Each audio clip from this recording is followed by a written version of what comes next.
The Global Climate Summit COP29 is now underway in Baku, Azerbaijan, bringing together nearly 200 countries to tackle urgent climate challenges. What's the big focus this year?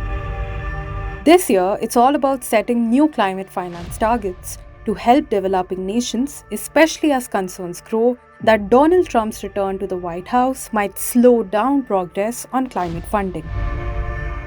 Key topics on the COP29 agenda include keeping global warming in check. United Nations Framework Convention on Climate Change Secretary General Simon Steele kicked things off with a powerful call to action. He urged nations to hold the line on the 1.5 degrees Celsius warming limit. Why does this matter?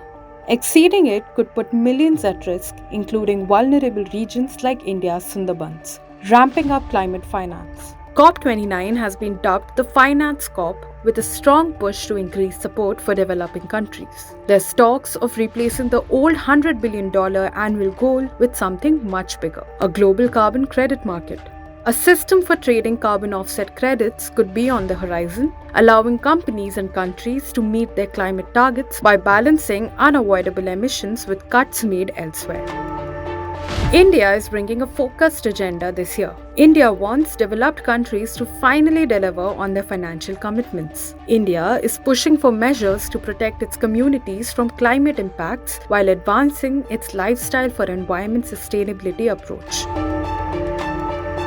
But here's a change. India will not have its usual pavilion at COP29, signaling a more low-key presence. Minister of State for Environment Kirti Vardhan Singh is leading India's delegation. What is at stake at COP29? Well, there's momentum building for a more ambitious and predictable funding goal, potentially reaching up to $1 trillion per year. Countries are expected to negotiate tougher emission reduction targets, aiming to keep global warming below 2 degrees Celsius. Developing countries, small island nations, and vulnerable regions are demanding fair financial support to combat the impacts of climate change. On day one of COP29, discussions quickly stalled as developed nations pushed for broader topics, while developing countries insisted on a finance-first approach. There's intense debate over Article 6 of the Paris Agreement, which would set the framework for international carbon markets. Looking ahead, the next 2 weeks are crucial as world leaders aim to reach a consensus on these complex issues and take meaningful steps towards a more stable climate future. Stay tuned to Business Standard for the latest updates on COP29 and what it means for our planet.